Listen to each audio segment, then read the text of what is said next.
சீ மிருகமே என்று மனிதனை திட்டாதே மனிதனே. எந்த விலங்கும் இறப்பைக்கு மேலே இன்னொரு வயிறு வளர்ப்பதில்லை. எங்கேனும் தொப்பை கிளியோ தொப்பை முயலோ பார்த்ததுண்டா? எந்த விலங்குக்கும் சர்க்கரை வியாதி இல்லை தெரியுமோ? இன்னொன்று பறவைக்கு வேர்ப்பதில்லை. எந்த பறவையும் கூடு கட்டி வாடகைக்கு விடுவதில்லை. எந்த விலங்கும் தேவையற்ற நிலம் திருடுவதில்லை. கவனி மனிதனே, கூட்டு வாழ்க்கை இன்னும் குலையாதிருப்பது காட்டுக்குள் தான். அறிந்தால் ஆச்சரியம் கொள்வாய். உடம்பை உடம்புக்குள் புதைக்கும் தொழுநோய் விலங்குகளுக்கு இல்லை. மனிதா, இதை மனங்கொள்.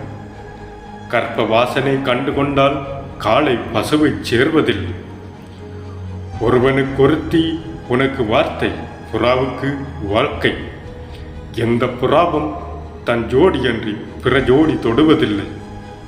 பூகம்பம் வருகிறதெனில் அலைபாயும் விலங்குகள், அடிவயிற்றில் சிறகடிக்கும் பறவைகள். இப்போது சொல், அறிவில் 6 பெரிதா 5 பெரிதா?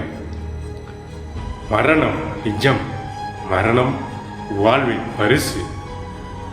மாண்டால் மானின் தோல் ஆசனம், மயிலின் தோகை விசிறி, யானையின் பல் அலங்காரம், ஒட்டகத்தின் எலும்பு ஆபரணம்.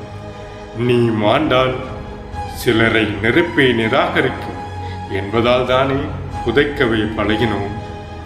சீ மிருகமே என்று மனிதனை திட்டாதே மனிதனே. கொஞ்சம் பொறு, காட்டுக்குள் என்ன சத்தம்? ஏதோ ஒரு மிருகம் இன்னொரு மிருகத்தை ஏசுகிறது. சீ மனிதனே.